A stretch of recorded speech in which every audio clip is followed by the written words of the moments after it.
Today we're diving into a really incredible story, one that feels like it's straight out of a fantasy epic.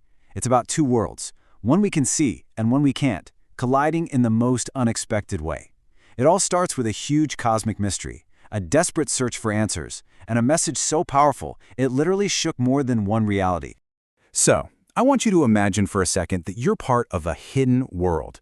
For as long as anyone can remember, you've had this special access, a way to listen in on the secrets of the cosmos. But then, one day, bam, it just stops. The gates to the heavens are slammed shut, barred and guarded by fire. So the big question, the one that kicks off our entire story, is this: what on earth could possibly have happened to cause all this? To figure out what's happening up in the heavens, we actually have to start down here, on Earth. Our story begins in Mecca, during a time of, well, profound spiritual darkness. We're not just talking about nighttime here. This was a kind of darkness that had settled deep into people's hearts, a world just waiting for some kind of light. I mean, just picture this. The Kaaba, the most sacred site, was just jam-packed with hundreds of idols. People would literally pray to statues that they had carved with their own hands, asking them for everything: food, children, protection. The whole society was kind of drowning in injustice, and true faith had been pretty much replaced by superstition and tribal traditions. And the contrast couldn't be more stark. On the one hand, you've got this really complicated system with hundreds of different gods, each one needing some kind of tribute. And on the other hand, into this world walks Prophet Muhammad with a message of radical, stunning simplicity. There is no God but the one God. I mean, this was a call that challenged the entire power structure, everything Mecca was built on. Okay, so now let's completely shift our perspective. While all this is going on with humanity, another creation, the jinn, beings from Islamic tradition, said to be made of smokeless fire, living in a realm totally unseen by us, they were facing a massive crisis of their own. Their world had just been completely turned upside down. And for the jinn, you gotta understand, this wasn't some philosophical puzzle. This was a real, immediate threat to their entire way of life. The knowledge they used to gather from the heavens, that was their currency, it was their power. And then, all of a sudden, the connection is cut. Can you imagine their confusion, their panic? I mean, why are we suddenly being chased away with, fiery shooting stars?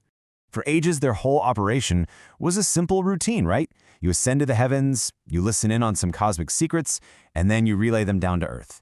But now, that whole path was just blocked. A hard stop. Their entire system had collapsed, and it was replaced by this terrifying new reality where the heavens themselves were actively fighting back. But they didn't just give up.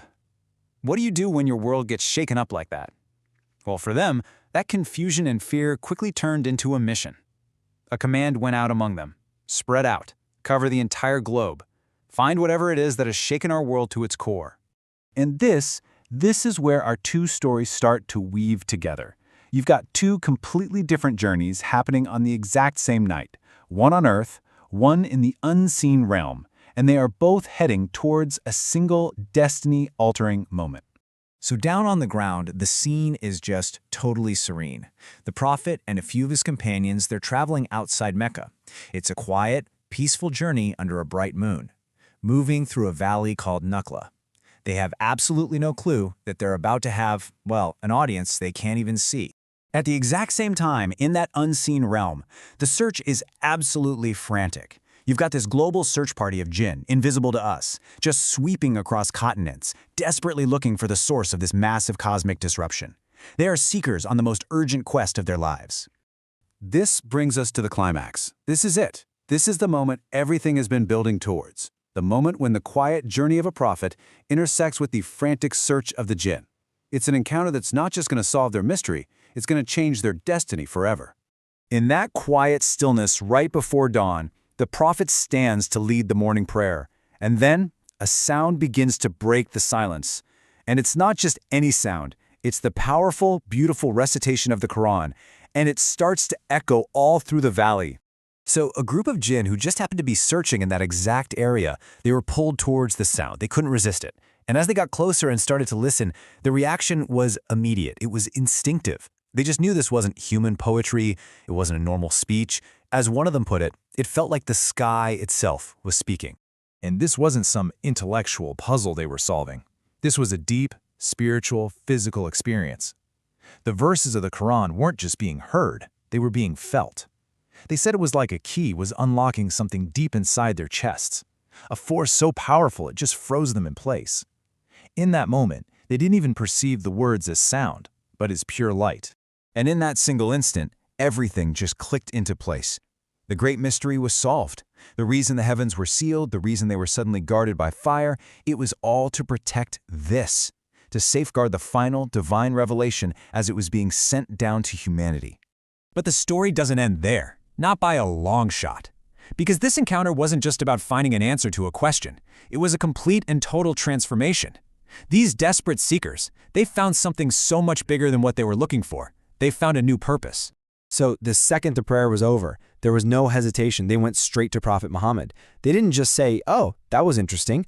They declared their faith right there on the spot. "We have heard a wondrous Qur'an," they said, "and we believe in it."